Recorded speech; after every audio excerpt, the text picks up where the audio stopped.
జతతీల సీతా గారు. So before starting the programme మనమైతే promo చూసేద్దాం. Let's start the AV.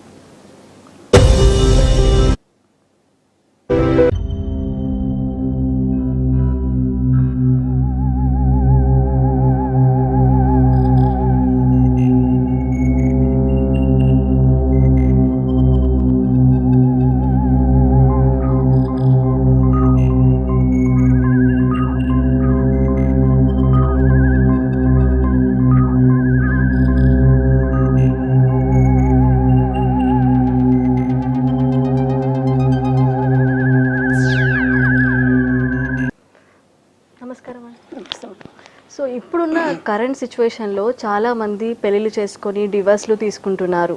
So అలాంటి వాళ్ళకి ముందుగా చెప్పాలి అంటే మీరు ఏం చెప్తారు మేడం? ఫస్ట్ డైవర్స్కి రీజన్ ఏంటి అంటే ఒక పర్సన్కి మధ్యలో అవగాహన లోపం ఉండడం, అడ్జస్ట్మెంట్ అనేటువంటిది చేసుకునే విధానంలో లోపం రావడం, ఇంకా చెప్పాలంటే కొంచెం పెద్దవాళ్ళ ఇంటర్ఫిరెన్స్ తగ్గిపోవడం, వీటన్నిటి రీజన్ వల్ల కొంచెం ఈగో ప్రాబ్లం వల్ల కూడా ఎక్కువ ఫ్యామిలీ కేసెస్ ఏర్పడడానికి కారణం మెయిన్.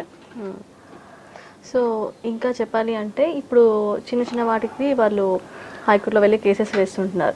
సో ఎలా చెప్పాలి అంటే ఇప్పుడు ప్రతి దానికి కేసెస్ వేస్తున్నాం కదా, ఈ సిచ్యువేషన్కి ఒక కేసు అలా నేమ్స్ ఉంటాయి కదా సిచ్యువేషన్స్ వైజ్గా, అలా చెప్పాలి అంటే ఇంజెక్షన్ సూట్ అంటే ఏంటి?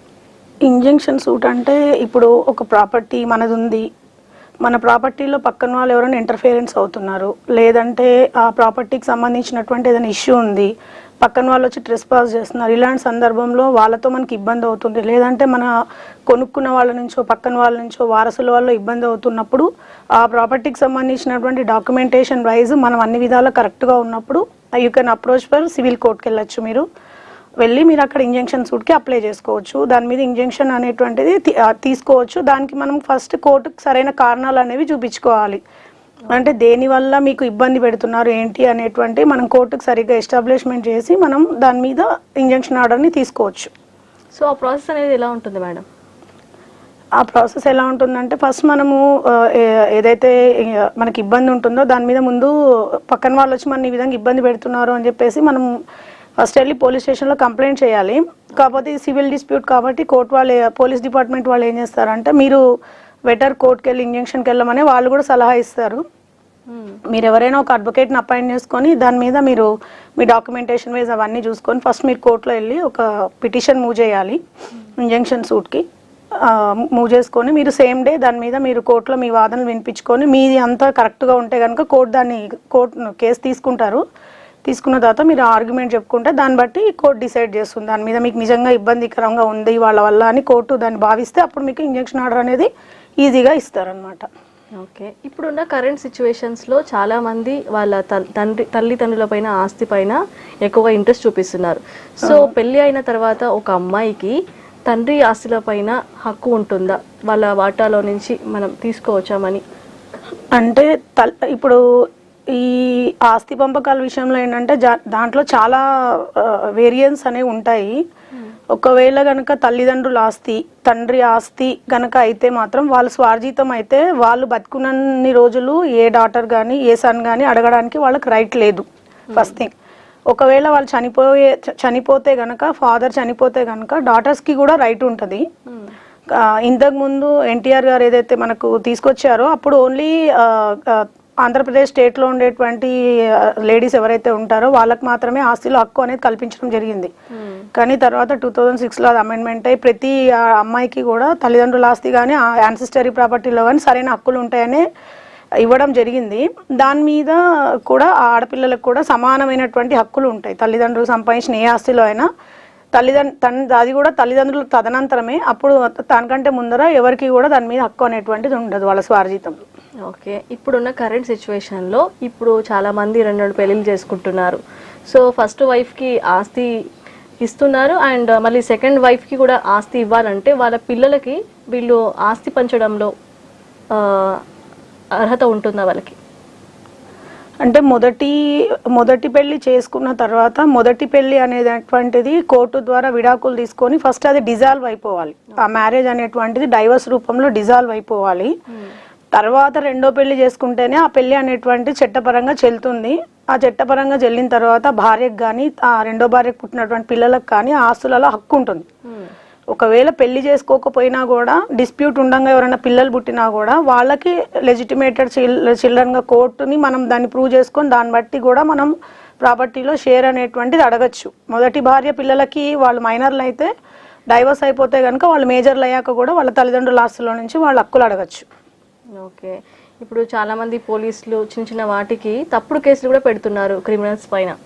సో అలాంటప్పుడు మనము ఎలా రివర్స్ కేసు వేయాలంటే ఎలా వేయొచ్చు? దానికి ఏమైనా కేసెస్ ఉంటాయా? అంటే పోలీస్ వాళ్ళు అంటే అది పోలీస్ డిపార్ట్మెంట్ వాళ్ళు అది తప్పుడు కేసు వేశారు అనడానికి మన దగ్గర బలమైన కారణాలు ఉంటే మాత్రమే మనం పోలీసు వాళ్ళ మీద మనం ఏదైనా యాక్షన్ తీసుకోవచ్చు. వాళ్ళు వేసింది తప్పుడు కేసు కాదు అలా కాకుండా మళ్ళీ మనం పోలీసు వాళ్ళ మీద తప్పుడు కేసులు వేస్తే కూడా దానికి కూడా మళ్ళీ మనం పరిణామాలను ఎదుర్కోవాల్సి ఉంటుంది.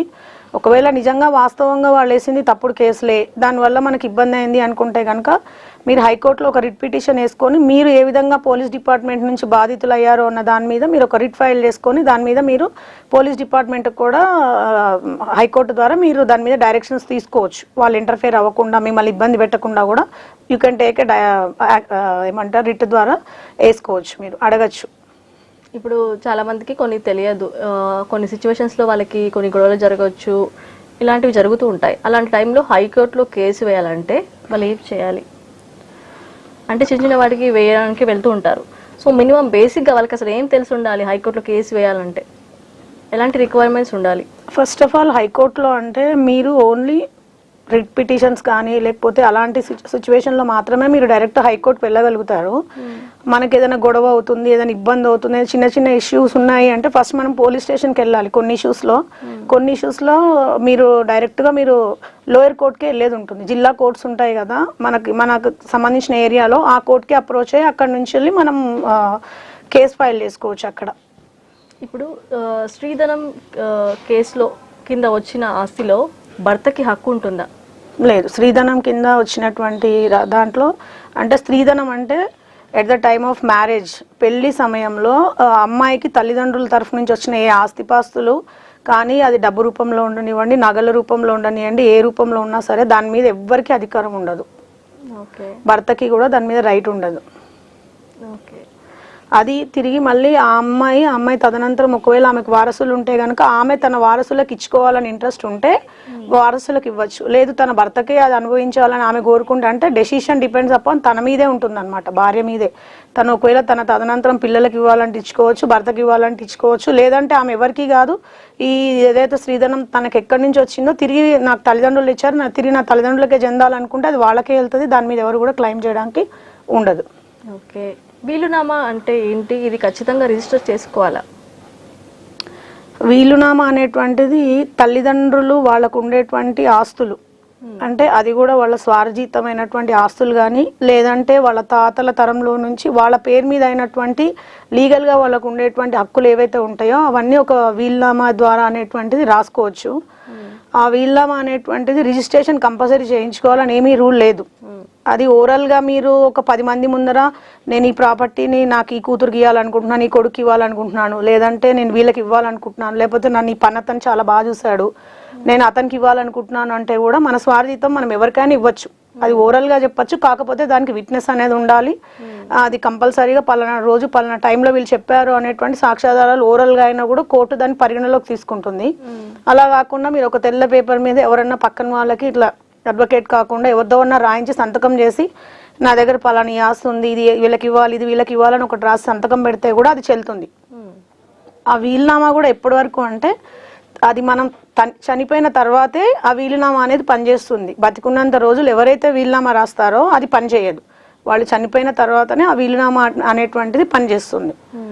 ఒకవేళ వీలునామా రాసిన తర్వాత కూడా పేరెంట్స్కి ఏమైనా ఇబ్బంది అవుతుంది పిల్లలకు రాస్తే, లేదంటే రాసి ఇచ్చిన తర్వాత మన హక్కులు వీళ్ళు ఎవరు సరిగా చూసుకోవట్లేదు అన్న సందర్భం వస్తే తిరిగి వాళ్ళు రాసినటువంటి ఆ వీలునామాని వాళ్ళు క్యాన్సిల్ కూడా చేసుకోవచ్చు. ఓకే, ఇప్పుడు తండ్రి ఆస్తిలో మనవళ్ళు మనవరాళ్ళకు కూడా వాటా ఉంటుందా? తండ్రి ఆస్తిలో ఏదైనా వాళ్ళ తదనంతరం మనవడికి మనవరాళ్ళకి కూడా హక్కు ఉంటుంది. వాళ్ళు కూడా కోర్టు ద్వారా వాళ్ళ తదనంతరం మాకు ఈ షేర్ ఉంది, మాకు ఇంత షేర్ ఉంది అని చెప్పేసి ఈక్వల్గా అందరికీ షేర్ పంచమని పార్టీషన్ సూట్ ద్వారా మనం కోర్టులో మనం అడగచ్చు. అది వాళ్ళ తదనంతరం ఒకవేళ ఆ ప్రాపర్టీ మీద కనుక చనిపోయే ముందు వాళ్ళు ఏదైనా వీళ్ళమ్మ రాసి కనుక పెట్టుంటే మాత్రం వీళ్ళమ్మ ప్రకారమే కోర్టు డివైడ్ చేస్తుంది తప్పితే వాళ్ళు దాని ప్రకారం వాళ్ళు డైరెక్ట్గా వెళ్ళినా కూడా అది చెల్లదు. ఇప్పుడు పట్టా పాస్బుక్ విషయాలలో ఎంఆర్ఓ గారు లేట్ చేస్తే మనము ఎలాంటివి ఫేస్ చేయాల్సి వస్తుంది, ఎలా రియాక్ట్ అవ్వాలి? పట్టా పాస్బుక్స్లో ఎంఆర్ఓ వాళ్ళు డిలే చేశారు అని అంటే గవర్నమెంట్కి అగైనెస్ట్గా అంటే మనం హైకోర్టుకు వెళ్ళి రిట్ ఫైల్ చేసుకోవాల్సి ఉంటుంది. దానికి బిఫోర్ ముందు మనం వెళ్ళి ఒక రిప్రజెంటేషన్ లెటర్ అనేటువంటిది ఎంఆర్ఓకి ఇవ్వాలి. ఇలా మా పట్టా పాస్బుక్స్ మా పేరు మీద చేయండి, మీరు ఇలా మాకు ఇట్లా డిలే అవుతుంది, ఇది అవుతుంది, మీరు చేయాలని చెప్పేసి మనం వాళ్ళకి ఇవ్వాలి. ఒకవేళ దాని మీద కూడా వాళ్ళు ఏ రకమైనటువంటి యాక్షన్ తీసుకోకపోతే మళ్ళీ రెండోసారి కూడా మనం వాళ్ళకు ఒక రిప్రజెంటేషన్ లెటర్ అనేది ఇవ్వాలి.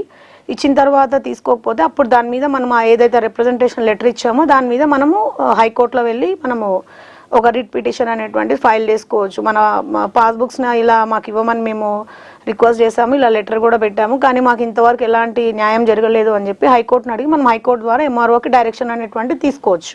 ఓకే, ఇప్పుడు పెళ్లి కాకుండా పిల్లలు అవుతే తండ్రి వాటాలో పిల్లలకి హక్కు ఉంటుందా?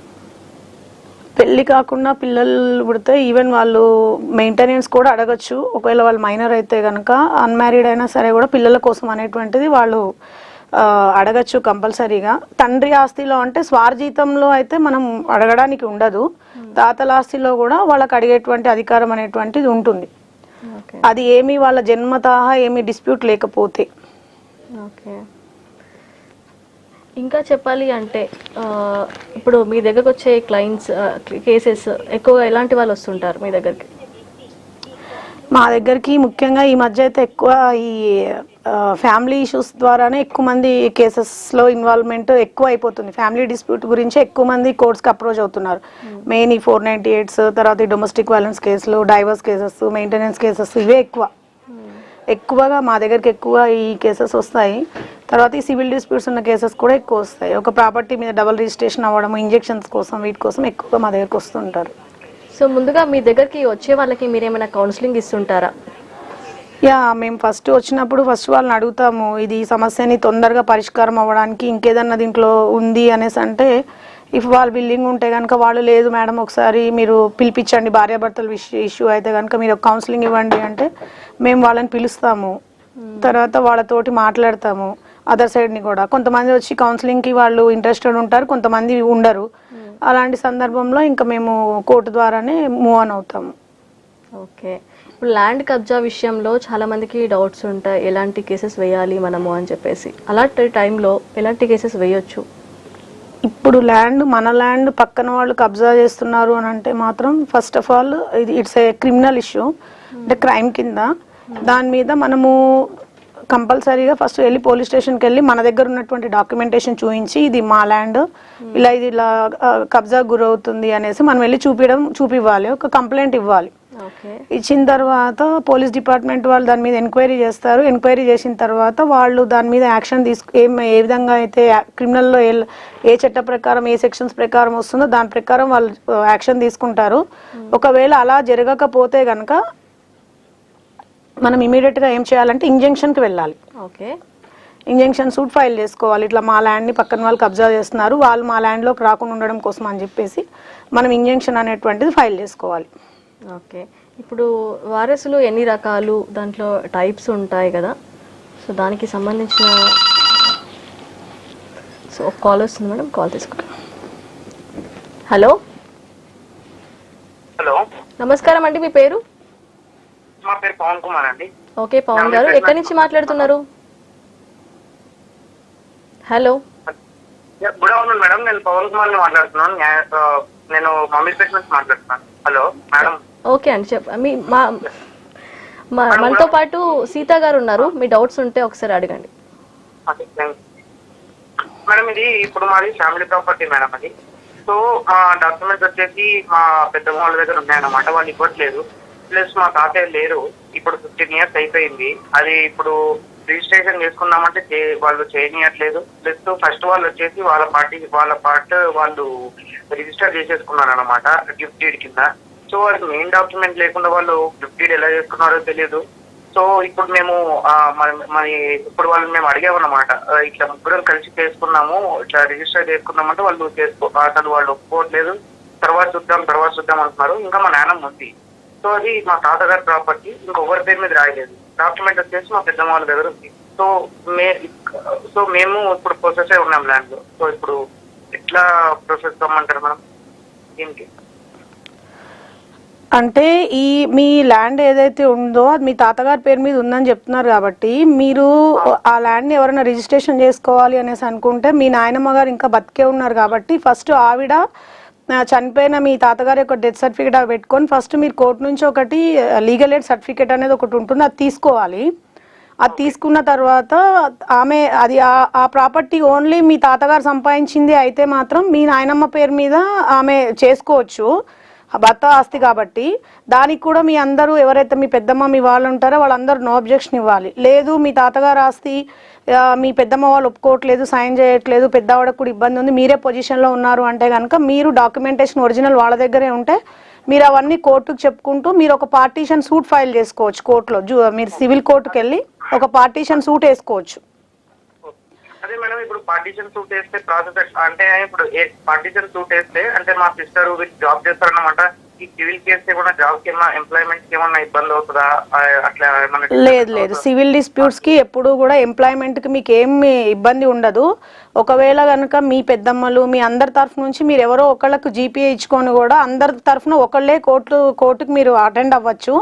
సివిల్ డిస్ప్యూట్లో కంపల్సరీగా ఎవ్రీ టైం కోర్టుకి మీరు అటెండ్ అవ్వాలని కూడా ఏమీ ఉండదు, దానికి రూల్. మీరు జీపే ఇచ్చుకొని కూడా ఎవరైనా ఒక పర్సన్ తిరగచ్చు.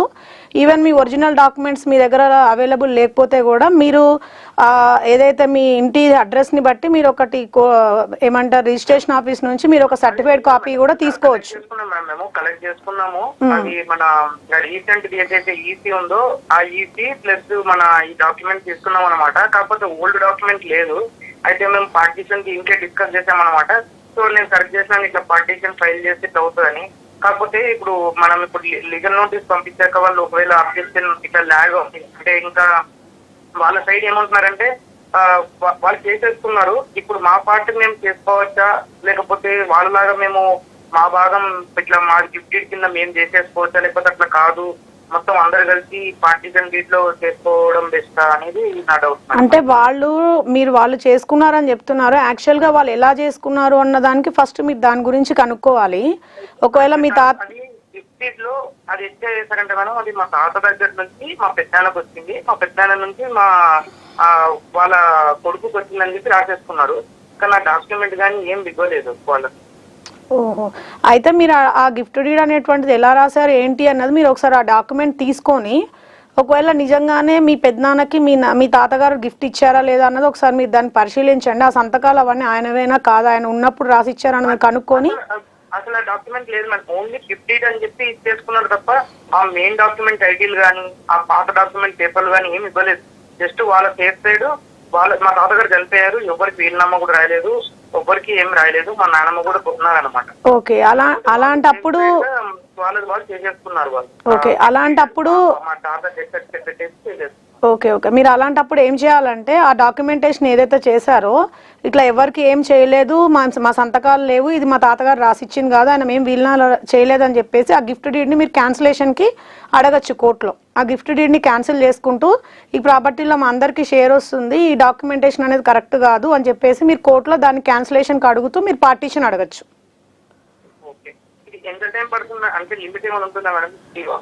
అంటే మీకు నాలెడ్జ్ లో వచ్చినప్పటి నుంచి మీరు దాన్ని యాజ్ సూన్ యాజ్ పాసిబుల్ మీరు ఫైల్ చేసేసుకోవచ్చు.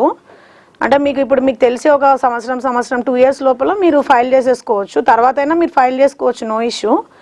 ఆ పార్టీషన్కి మీరు ఎప్పుడైనా మీరు కోర్టుని అడగచ్చు. కాకపోతే మీరు ఫస్ట్ ఆ గిఫ్ట్ డీడ్ ఏదైతే జరిగిందో దాన్ని మీరు క్యాన్సిలేషన్కి అడగాలి. అడుగుతూ పార్టీషన్ అడగచ్చు మీరు. ఓకే పవన్ గారు, థ్యాంక్స్ ఫర్ కాలింగ్. మేడం ఇంకా చెప్పాలి అంటే ఇప్పుడు ఏ సందర్భాల్లో మనం విడాకులు తీసుకోవచ్చు?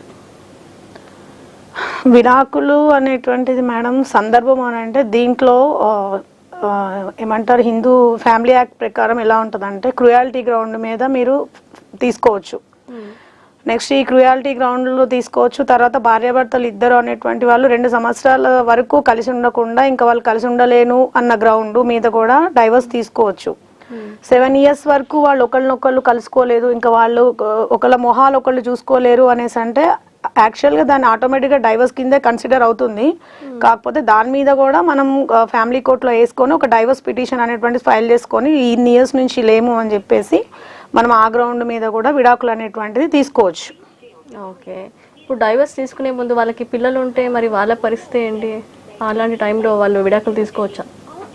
పిల్లలు ఉన్నప్పుడు పిల్లలకి డైవర్స్కి సంబంధం ఉండదు. పిల్లలు ఉంటే పిల్లలకు ఉన్నా మనం డైవర్స్ అడగచ్చు, క్రుయాలిటీ గ్రౌండ్ మీద అడగచ్చు. లేదంటే అందులో అడల్టరీ గ్రౌండ్ అని కూడా ఉంటుంది. ఒకవేళ భర్తకు కానీ భార్యకు కానీ వేరే ఎవరితో అయినా అక్రమ సంబంధాలు ఉండి, లేదంటే ఆయన ఇంకో 2వ పెళ్లి చేసుకొని, ఇలాంటి సందర్భంలో భార్య కానీ భర్త కానీ ఆ గ్రౌండ్ మీద కూడా విడాకులు అడగచ్చు. పిల్లలు ఉంటే పిల్లలకు సంబంధించి ఒకవేళ వాళ్ళు మెయింటైన్ చేసుకోలేము, పిల్లలు మేము చూసుకోలేము అన్న సందర్భంలో పిల్లలకి వాళ్ళు మెయింటెనెన్స్ అనేటువంటిది అడగచ్చు కోర్టుని. ఇప్పుడు భార్యాభర్తకి విడాకులు హ్యాపీగా తీసుకుంటుంటారు. వాళ్ళు తీసుకున్న తర్వాత పిల్లలు ఉన్నప్పుడు ఇప్పుడు భార్యకి ఏమైనా భరణి ఏమైనా చెల్లించాల్సిన అవసరం ఉంటుందా భర్త? విడాకులు ఒకవేళ భార్య డైవర్స్ వేసుకున్నా భర్త డైవర్స్ వేసుకున్నా కూడా భరణం అనేటువంటిది చెల్లించాల్సి వస్తుంది. కానీ ఆ భరణం చెల్లించాలి అనేటప్పుడు ఒకవేళ భార్య కనుక నాకు భర్త నుంచి విడాకులు కావాలి, నాకు భరణం కావాలి అనుకున్న సందర్భంలో ఆమె కేసు ఫైల్ చేసుకునేటప్పుడు అతనికి సంబంధించినటువంటి ఏం ఇన్కమ్ ఉంది అనేటువంటిది కోర్టుకు ప్రూవ్ చేసుకోవాలి. ప్రూవ్ చేసుకున్న సందర్భంలో కోర్టు అనేటువంటిది వీళ్ళకి ఒకవేళ వీళ్ళ సాక్ష్యాధారాలు కరెక్టే అని పరిశీలించి అంతా ఓకే అనుకున్న సందర్భంలో ఖచ్చితంగా భరణం అనేటువంటిది అమ్మాయికి ఇవ్వడం జరుగుతుంది. ఓకే, ఒక బ్రేక్ తీసుకున్నాం మేడం. యా, న్యాయ సలహాలు కార్యక్రమంలో short break.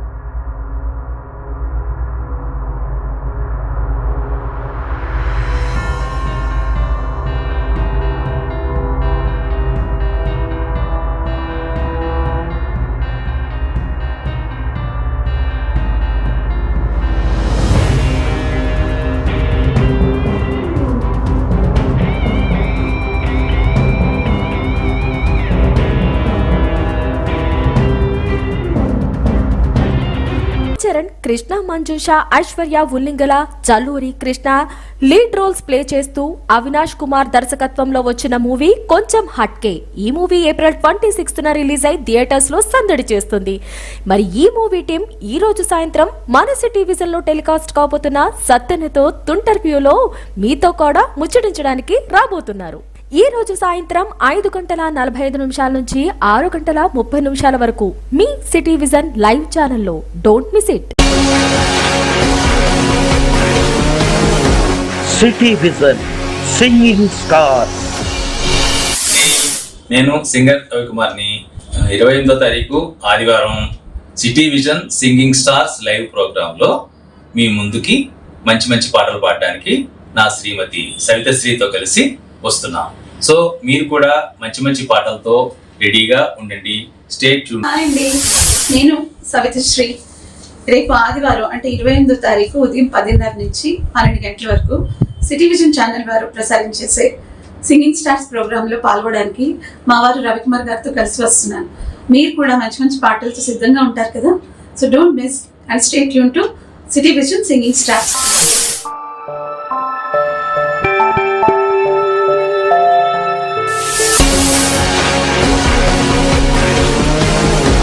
City vision singing star.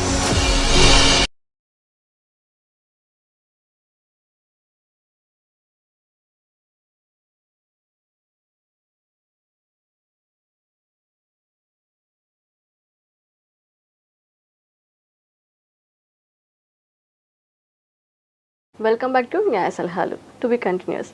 So madam గారు, ఇప్పుడు ఉన్న సిచ్యువేషన్స్లో మ్యూచువల్ డైవర్స్ ఎలా తీసుకోవచ్చు? అంటే మేడం ఇది ఫ్యామిలీ కోర్టులో ఫైల్ చేసుకునేది ఉంటుంది. 13B కింద వేసుకోవాలంట సెక్షన్.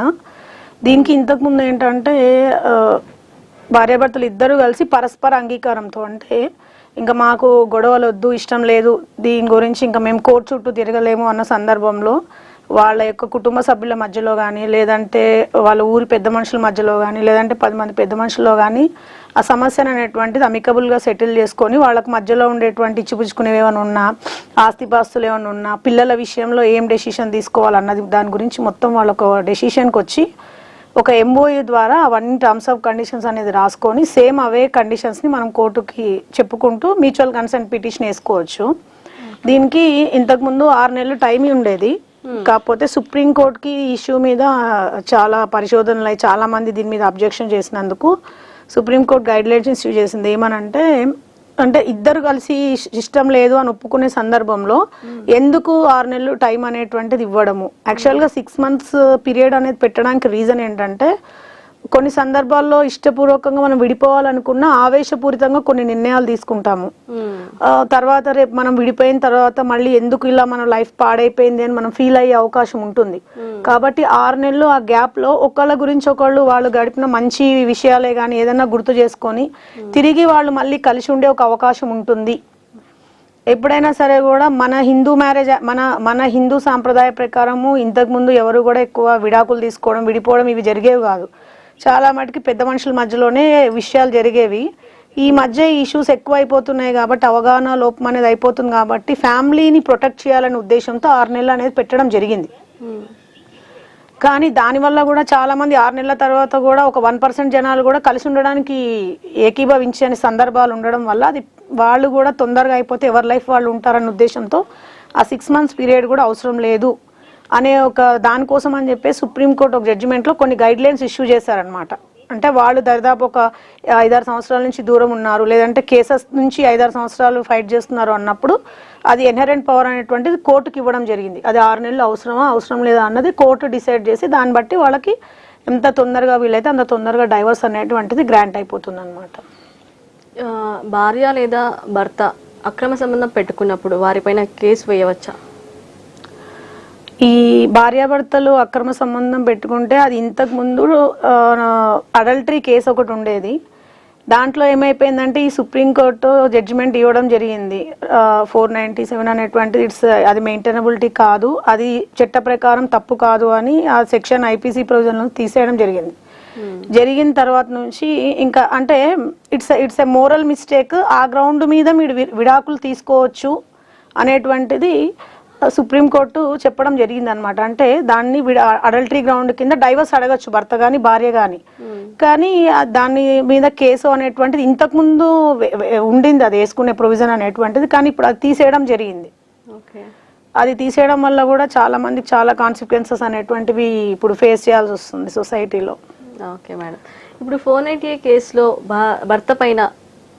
భర్తని జైలుకి పంపించడానికి భార్యకి కేసు వేసే ఆస్కారం ఉంటుందా? 498 కేసు అనేటువంటిది భార్యాభర్తల మధ్యలో భార్య అనేటువంటిది వేయచ్చు డౌరీ హరాస్మెంట్ కింద. కాకపోతే ఇప్పుడు జైలుకి పంపించే పరిస్థితులు అయితే లేవు. ఎందుకంటే 7 years లోపు బిలో పనిష్మెంట్స్ అన్నిటికీ కూడా 41A నోటీస్ ద్వారా నోటీస్ ఇచ్చి వాళ్ళ మీద ఒకవేళ వీళ్ళు నేరారోపణ ప్రూవ్ అయితే ఛార్జ్ షీట్ ఫైల్ చేస్తే కోర్టు ద్వారా సమన్స్ వస్తాయి. తర్వాత వాళ్ళు కోర్టు ద్వారానే ట్రయల్ చేసుకోవాలి షూరిటీస్ కట్టి. జైలుకి వెళ్ళేటువంటి పరిస్థితులు అయితే ప్రెసెంట్ అయితే ఇప్పుడు లేదు. ఇంకోటి ఏంటంటే 498లో కూడా వాళ్ళు ఒకవేళ కనుక వాళ్ళకి ఏమైనా గ్రేవియన్స్ ఉంటే ఈవెన్ వాళ్ళు హైకోర్టులో కూడా భర్త తరఫు వాళ్ళు హైకోర్టుకి కూడా వాళ్ళు వెళ్ళొచ్చు. మేడం, హలో హలో హలో, నమస్కారం అండి, మీ పేరు? నమస్తే మేడం, నా పేరు కోటేశ్వరరావు అండి. ఓకే, ఎక్కడి నుంచి మాట్లాడుతున్నారు? నేను విజయవాడ దగ్గర మద్దూరు మేడం. ఓకే అండి, మనతో పాటు సీత గారు ఉన్నారు, మీ సందేహం ఏంటో చెప్పండి. ఓకే మేడం, చెప్పండి. హలో మేడం, నమస్తే మేడం. నమస్తే అండి, చెప్పండి. నాకు మ్యారేజ్ అయ్యి 11 years అవుతుంది. ఓకే. అయితే మా అమ్మగారికి పెరాలసిస్ వచ్చిందండి. ఓకే. మా మిసెస్ ఏం చేసిందంటే చూడని చెప్పి వెళ్ళిపోయిందండి. ఓకే. అలాగే వెళ్ళిపోయింది. పిల్లలు కూడా 2 పిల్లలు, అమ్మాయి అబ్బాయి. ఓకే. పిల్లలను కూడా అక్కడే పెట్టుకుంది వాళ్ళ నాన్న ఇంటి దగ్గర. ఓకే. అయితే నాకు ఇప్పుడు నేను అంతా మేమే చేసుకోవాలండి. ఓ ఇంట్లో పని కానీ మొత్తం నేనే చూసుకోవాలి, అంతా చేసుకోవాలి. ఓకే. కానీ ఆమెను కాపురానికి రమ్మంటే నేను రాను, నాకు అవసరం లేదు అని చెప్పి మాట్లాడుతుంది. ఓకే. అసలు ఏం చేయాల్సిన పరిస్థితి కూడా అర్థం కావట్లేదు మేడం మాకు. అంటే మీరు ఇప్పుడు మీ భార్యతో మీరు కలిసి ఉండాలనుకుంటున్నారా, లేకపోతే ఆవిడ వద్దనుకుంటున్నారా? నేనైతే కావాలని అనుకుంటున్నాను మేడం. ఓకే, కావాలి అనుకుంటే మరి మీరు ఏదైనా లాయర్ ద్వారా ఏదైనా నోటీస్ పంపించారా కాపురానికి రమ్మని మీ భార్యకి? పంపించాను మేడం. ఓకే, మళ్ళీ ఆవిడ దానికి ఏమన్నా మీకు రిప్లై ఇచ్చారా? ఆమె ఏమీ రిప్లై ఇవ్వలేదండి. ఇవ్వలేదా? ఓకే, మళ్ళీ మీరు మీ భార్య మీ పిల్లలు కావాలనుకుంటే మీకు దగ్గరలో ఉండేటువంటి ఏదైతే జిల్లా కోర్టు ఉంటుందో అక్కడికి వెళ్ళి మీరు ఫ్యామిలీ కోర్టులో సెక్షన్ 9 కింద కాంజువల్ రైట్స్ పిటిషన్ ఒకటి ఫైల్ చేసుకునేది ఉంటుంది. అంటే నా భార్యని కాపురానికి పంపించమని చెప్పి మీరు కోర్టులో పిటిషన్ వేసుకోవచ్చు. Okay madam. వేసుకొని ఆవిడని మీరు కాపురానికి రమ్మని అడగచ్చు. కోర్టు ద్వారా ఆవిడకి నోటీసులు వెళ్ళి ఆవిడ కాపురానికి వస్తాను రాను అన్నది ఆవిడ కూడా ఒక లాయర్ గారిని పెట్టుకొని ఆవిడ కూడా కోర్టుకు వచ్చి సమాధానం అనేది చెప్తారు. అప్పుడు కోర్టు మీ ఇద్దరికి మధ్యలో పరస్పర ఆర్గ్యుమెంట్స్ అనేవి విని సాక్ష్యాధారాలు పరిశీలించి ఒకవేళ మీరు చెప్పింది వాస్తవమే, మీ భార్యకు మీతో ఏమి ఇబ్బంది లేదు, మీరు మంచిగానే ఉన్నారు అనుకుంటే కోర్టు ఆర్డర్ పాస్ చేస్తే అప్పుడు మీరు మీ భార్యని సంసారానికి రమ్మని ఆమెకు టైం ఇస్తారనమాట, ఈ టైం వరకు వెళ్ళాలి అని. అది మీరు ఫ్యామిలీ కోర్టుకి వెళ్ళి మీరు ఒక పిటిషన్ ఫైల్ చేసుకోవాలి భార్య కావాలి అని. అదే మీ పిల్లలు కూడా కావాలి మీకు, మీ పిల్లల్ని కూడా మీరు చూసుకోవాలి అని అంటే కనుక మీరు ఒక గార్డియన్ ఓపీ వేసుకోవాలి. పిల్లల్ని కూడా నాకు వారానికి ఓ రోజో లేదంటే 15 రోజులకు ఒకసారో లేదంటే వారానికి 2 సార్లు పిల్లల్ని కూడా చూపించమని కూడా మీరు కోర్టులో పిటిషన్ వేసుకోవచ్చు. Okay madam. ఓకే అండి, థ్యాంక్స్ ఫర్ కాలింగ్. సో ఇప్పుడు పోక్సో కేసులో ఎన్ని సంవత్సరాలు జైలు శిక్ష పడే అవకాశం ఉంటుంది?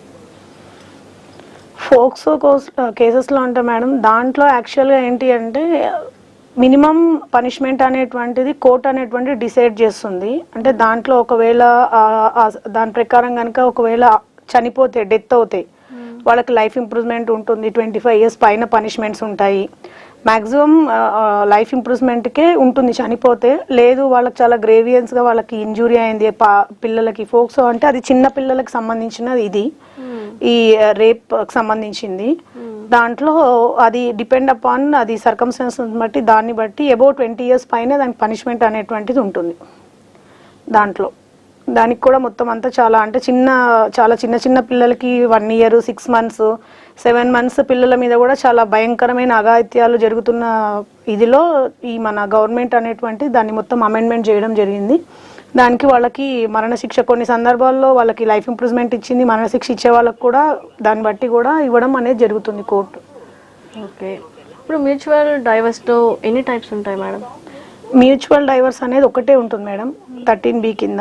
ఆ ఒక్క 13Bలో ఒకటే దాని ప్రకారం ఉంటుంది. డైవర్స్లో మళ్ళీ మీరు విడాకులు కావాలి అనుకుంటే మ్యూచువల్ అయితే ఒకటే, అలా కాకుండా మీరు విడాకులు తీసుకోవాలి అనేసి అంటే దాంట్లో క్రూయాలిటీ గ్రౌండ్ అని ఒకటి ఉంటుంది. తర్వాత భార్య కావాలి అని అంటే కనుక సెక్షన్ 9 కింద వెళ్ళొచ్చు, విడాకులు కావాలంటే సెక్షన్ 13 వెళ్ళొచ్చు. దాంట్లో సబ్ క్లాసెస్ ఉంటాయి 1, 2, 3 అని వెళ్ళొచ్చు. లేదు అంటే నాకు మ్యారేజ్ అసలు ఇష్టం లేదు, తల్లిదండ్రులు ఫోర్స్ఫుల్గా చేశారు, ఈ పెళ్లి అసలు నాకు ఇష్టం లేదు అన్న సందర్భం ఉంటే అమ్మాయి కానీ అబ్బాయి కానీ వితిన్ 1 year లోపల 12(1)C కింద కూడా ఫోర్స్ఫుల్ మ్యారేజ్ కింద నల్ అండ్ వైడ్ అంటే ఈ మ్యారేజ్ చెల్లకుండా కూడా మనం అడగచ్చు. మరో కాల్ తీసుకుందాం. హలో హలో హలో నమస్కారం అండి, మీ పేరు? నమస్తే మేడం. మీ పేరు? నా పేరు రమాదేవి. ఓకే, రమాదేవి గారు ఎక్కడి నుంచి కాల్ చేస్తున్నారు? ఓకే, మనతో పాటు సీత గారు ఉన్నారు, మీ సమస్య ఏంటో చెప్పండి. మేడం చెప్పండి అమ్మా. నేను మా అమ్మ వాళ్ళ ఇంట్లో ఉంటాను, నాకు మ్యారేజ్ అయింది, 2 పిల్లలు, పాప బాబు. ఓకే. మా అమ్మ మా నాన్న నాకు చనిపోయింది. ఓకే, కొంచెం టీవీ వాల్యూమ్ తక్కువ చేస్తారా? ఫస్ట్ వైఫ్ మా పిన్ని ఉంటది. ఓకే. మా పిన్ని ఉంది, ఆమెకి 2 కొడుకులు కూతురు, అన్ని మా నాన్న చేసింది, వాళ్ళకి కూడా మ్యారేజ్ అందరికి. అయితే మాకు 2 ల్యాండ్లు ఉన్నాయి మేడం, మత్తాపూర్లో ఒకటి ఉంది, సీతాఫల్ మందో ఒకటి ఉంది. ఇప్పుడు సీతాఫల్ మందో ఉన్న ఇంట్లో నేను వస్తున్నాను. ఓకే. పెళ్ళైనాక 1.5 years 2 years వదిన ఉంది. అన్నయ్య మెంటల్ గా షాక్ లో నాన్న చనిపోయినాక 10 days కి చేయకపోతే వదిన అన్నయ్య వదిలేసి వెళ్ళిపోయింది. 2-3 సార్లు వచ్చింది.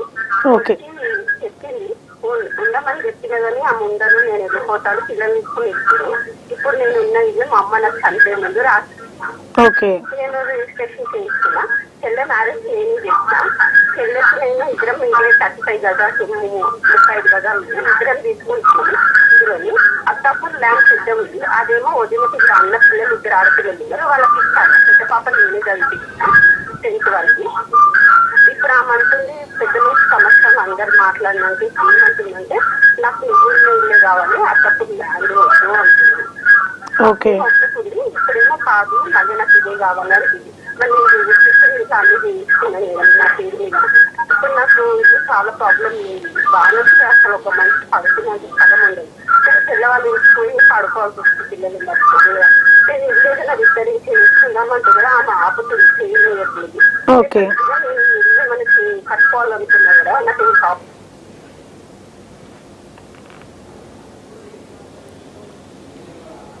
ఓకే అండి, thanks for calling.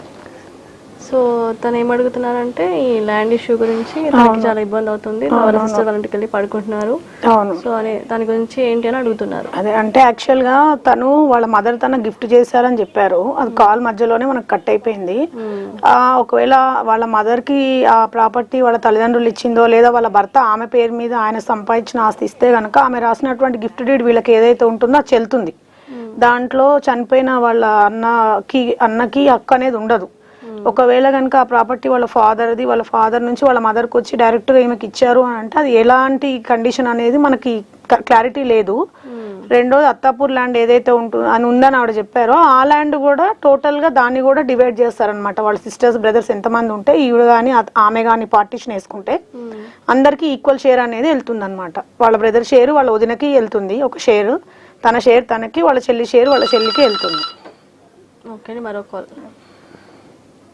Hello hello hello, నమస్తే మేడం. నమస్కారం అండి, మీ పేరు? నా పేరు బలగప్పర్ అండి. ఓకే అండి, మనతో పాటు సీతా గారు ఉన్నారు. మీ సమస్య ఏంటో చెప్పండి. నా పేరు బలగప్పర్ అండి. చెప్పండి. మీరు టీవీ వాల్యూమ్ తక్కువ చేసి మాట్లాడతారా? అది మాకు అమ్మ నాన్నగారు సంపాదించిన ల్యాండ్ ఉంది మేడం. కొంచెం టీవీ వాల్యూమ్ తక్కువ చేయండి. ఆ ల్యాండ్ అమ్మ నాన్నతో సంపాదించిన ల్యాండ్ ఒక 40 సెంట్లు ఉంది కదా. దాని గురించి నేను చాలా ఇబ్బంది పడవుతాను. సర్వే కూడా అయ్యింది మేడం.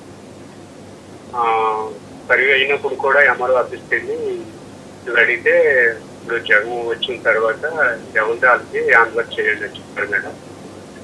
దాని గురించి మరి నేను వెళ్తే నాకు నా పాస్పోర్ట్ ఇవ్వమన్నారు. ల్యాండ్ సర్వే అయిన తర్వాత మళ్ళీ నా ఆధార్ ప్రూఫ్ కూడా తీసుకుంటాను మేడం. అది మాకు హ్యాండ్ఓవర్ చేస్తామని కూడా చేయలేదు మేడం. మొన్న వెళ్ళి అడిగితే మీ అక్క చెల్లెళ్ళకి ఉన్నారు కాబట్టి వాళ్ళకు కూడా వర్తిస్తుందని చెప్పారు మేడం. వాళ్ళు కూడా మరి నాకు అమ్మ నాన్న బాగా చూసుకుంటారు కాబట్టి మరి నువ్వు తమ్ముడు అయి మాకు ఉన్నా కాబట్టి మేము మీకే పంపించేస్తామని నాకు 100 రూపాయలు స్టాంప్ మీద నాకు రాసి ఇచ్చారు మేడం. అది ఇప్పుడు ఏంటంటే అన్నికి కూడా దాంట్లో ఉంది. అన్నికి ముందు ఆమె తెలియని భాగం ఆమెకి ఇచ్చాం మేడం. ఇచ్చిన తర్వాత ఇప్పుడు మళ్ళీ ఆవిడ ఏంటంటే ఆ ల్యాండ్ వాళ్ళు అమ్ముకొని మళ్ళీ ఇప్పుడు నాకున్న 40 సెంట్లు ల్యాండ్ మీదకి ఆవిడ వస్తుంది మేడం. దానికి పరిష్కారం ఏంటని నేను కాల్ చేసింది మేడం. అంటే మీ అమ్మగారు మీ నాన్నగారు బతికే ఉన్నారా? అమ్మ నాన్న చనిపోయారు మేడం. ఓకే. మీరు నేను కూడా డెత్ సర్టిఫికేట్ సంపాదించాను మేడం. Okay okay. అయితే మీరు మీ అన్నయ్యకి ఏదైతే ల్యాండ్ రాసి ఇచ్చారని చెప్తున్నారు కదా, వాటికి సంబంధించిన డాక్యుమెంట్స్ మీ దగ్గర ఉన్నాయా? లేవు మేడం. అప్పుడు నా చిన్నతనంలో ఏంటంటే అతను తెలియని భాగం నాకు ఇచ్చి నాకు అప్పులు ఉన్నాయి నేను అనుకొని నేను ఏదో చేసుకుంటున్నాను అన్ని తర్వాత అప్పుడు మట్టుకు అతని దగ్గర నేను తీసుకోలేదు మేడం. ఓకే. అది సమక్షంలో జరిగిన ఆ పెద్దలు ఎవరు కూడా లేరు మేడం. Okay okay. ఇచ్చిన తర్వాత 30 years అవుతుంది. ఓకే, దానికి సంబంధించినటువంటి కాగితాలు ఏదైతే మీద ఒకవేళ మీరు చూడండి ఎక్కడుందో ఆ స్థలం ఎక్కడుందో చూస్తే మీరు ఆ సర్వే నెంబర్ ప్రకారం చూస్తే ఓకే, మీరు దాని మీద కనుక మీరు రిజిస్టర్ ఆఫీస్కి వెళ్ళి కనుక సెర్చ్ చేస్తే అది ఎవరి పేరు మీద ఉంది, మీ బ్రదర్కి ఎప్పుడు ఇచ్చారు, ఎలా ఇచ్చారు అని అన్ని పేపర్లు తెలుస్తాయి మీకు పేరు చెప్తే. అది తీసుకొని ఆల్రెడీ అతనికి ఇచ్చేసారు కాబట్టి ఆయన దానికి అమ్ముకున్నారు కాబట్టి ఒకవేళ ఆమె మీకు సంబంధించిన ఆస్తిలో ఆమె ఏమన్నా వాటా అడిగితే మాత్రం మీరు కూడా మీ అన్నయ్య పేరు మీద మీ తల్లిదండ్రులు ఇచ్చినటువంటి ఆస్తిలో మీకు మీ అమ్ముకున్నా కూడా మీ సిస్టర్స్కి మీకు కూడా హక్కు ఉంటుంది దాంట్లో. మీరు కూడా వాళ్ళు అమ్ముకున్న ఆస్తిలో కూడా మీరు ఆమెను హక్కు అడగచ్చు. ఒకవేళ మీకు ఆమె ఇక్కడ అడిగితే ఆల్రెడీ మీ సిస్టర్స్ మీకు ఇచ్చినటువంటి ఆస్తిలో మీకు వాళ్ళు నో అబ్జెక్షన్ ఇచ్చేసారు కాబట్టి మీకు ఏమి ఇబ్బంది లేదు. మీరు అదొక ఎప్పుడు ఇచ్చారు ఎక్కడ ఇచ్చారని ఒకసారి కనుక్కోండి. ఎంఆర్ఓ గారికి వెళ్ళి మీరు ఇదే విషయం అనేటువంటిది లిఖితపూర్వకంగా ఒకటి ఇవ్వండి, అర్జీ ఇవ్వండి. ఆల్రెడీ ఇట్లా సో అండ్ సో సర్వే నెంబర్లో ఆయనకు పంచి ఇచ్చేసారు, ఉన్నది కూస్తే ఇట్లా మా తల్లిదండ్రులు నేనే చూసుకున్నాను, నా దగ్గరే ఉన్నారు చూశారు కాబట్టి నాకు వాళ్ళు ఇచ్చారు ఓరల్గా చెప్పారని చెప్పండి. మీరు అవన్నీ చెప్పాను మేడం, నేను అన్ని ఎంఆర్ఓ గారికి అన్ని చెప్పాను, అన్ని అవగాహన తెలుసుకున్నాడు. ఈవిడ వెళ్ళి ఏంటంటే నాకు మళ్ళీ కావాలని పెట్టి ఎంఆర్ఓ గారి దగ్గరికి వీళ్ళందరికీ పోలీస్ స్టేషన్ కూడా నేను వెళ్ళి నా కాగితాలు ఆంధ్రప్రదేశ్ చేసినప్పుడు ఇవన్నీ కరెక్ట్ గా ఉన్నాయి, నీకు అందవలసిందే ఆవిడ వస్తుంది అని అంటే మరి మేమేం చేయలేము, అది పెద్దల సమక్షంలో తీర్చాలని చెప్తుంటే పెద్దల సమక్షంలో కాల్ దగ్గరికి వెళ్తే నా పట్ల మాట్లాడట్లేదు మేడం.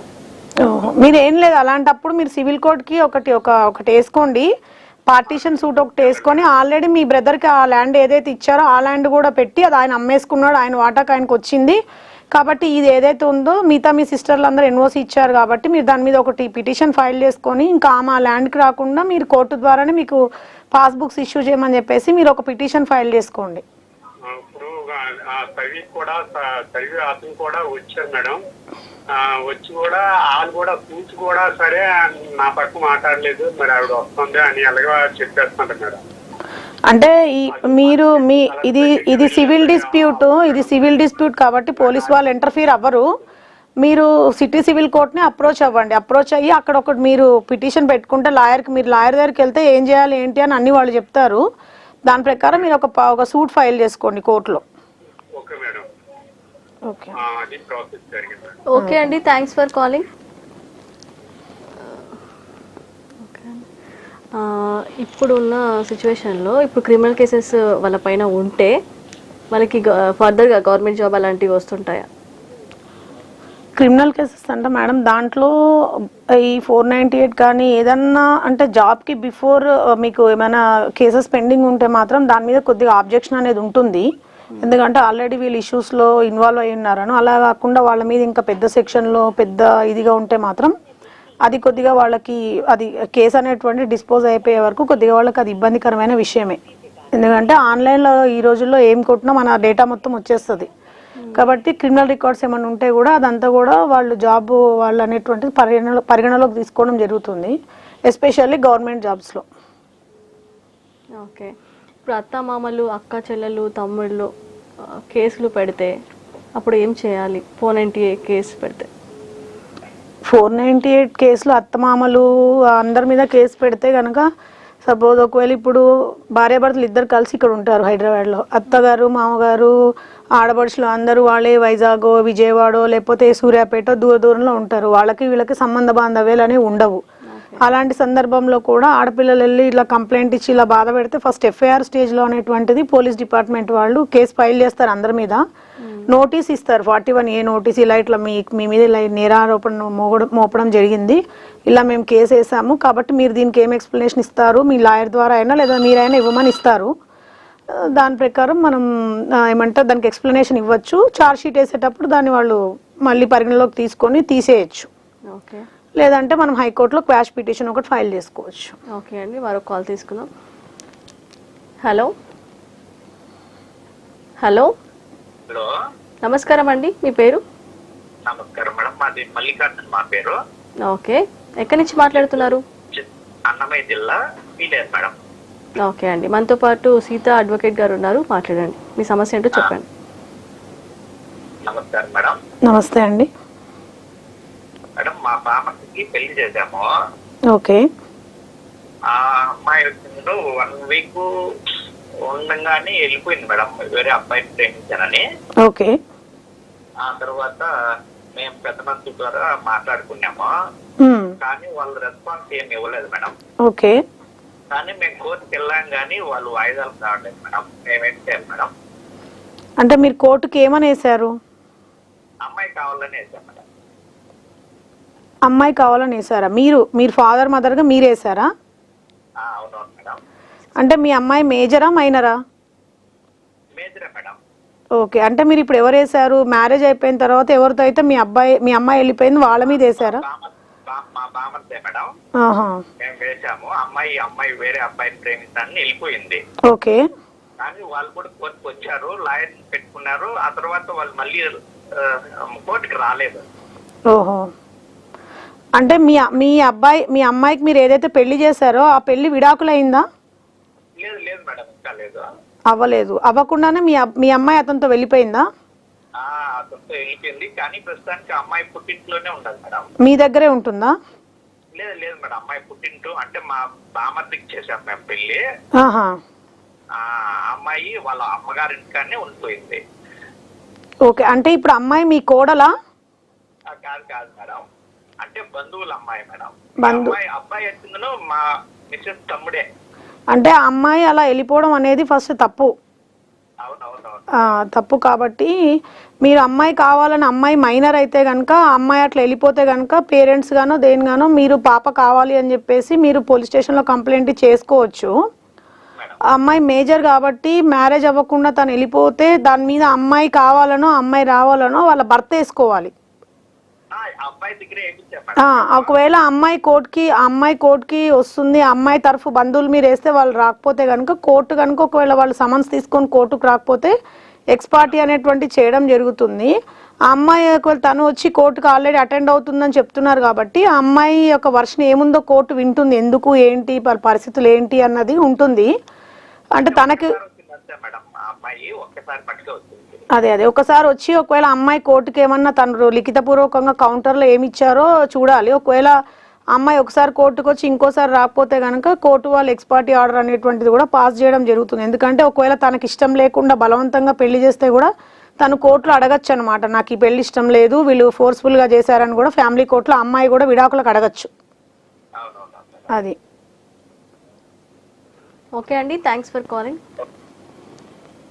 సో ఇప్పుడున్న కరెంట్ సిచ్యువేషన్స్లో చాలామందికి చాలా డౌట్స్ ఉంటాయి. సో మా వ్యూవర్స్కి మీరు చెప్పాలంటే వాళ్ళకి తీసుకోవాల్సిన ప్రికాషన్స్ ఏంటి, ఎలా జాగ్రత్తగా ఉండాలి, ఎలాంటి కేసులు వారిపైన పడుతున్నాయి మీరు చూసిన వాటిలలో, దాని గురించి ఒక అడ్వైజ్ ఇవ్వాలంటే ఏం చెప్తారు?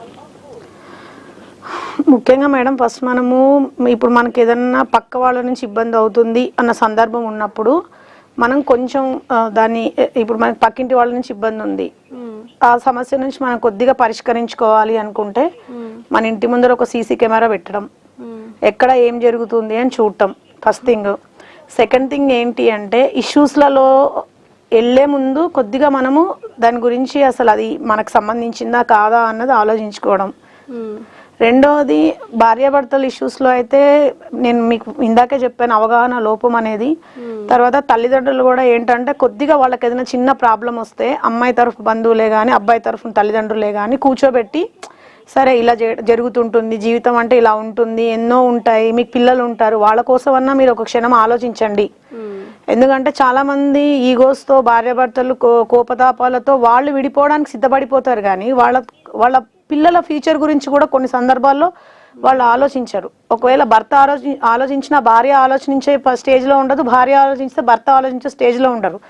వీళ్ళ ఇష్యూస్లో పిల్లల జీవితాలు అనేవి సఫర్ అవుతాయి కాబట్టి కొద్దిగా వాళ్ళు ఇంకా ఆలోచించే ఒక క్షణం అనేటువంటి పిల్లల కోసమన్నా వాళ్ళు ఒక మెట్టు దిగి మేము ఇలా ఉండాలి అనేటువంటిది వాళ్ళు కొద్దిగా ఆలోచించాలి.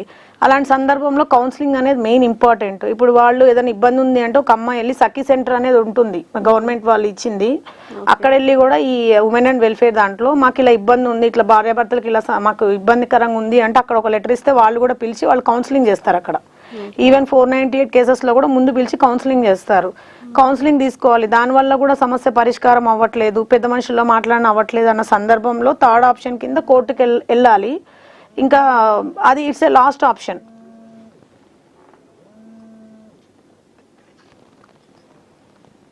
అదొక లాస్ట్ ఆప్షన్ వాళ్ళకి.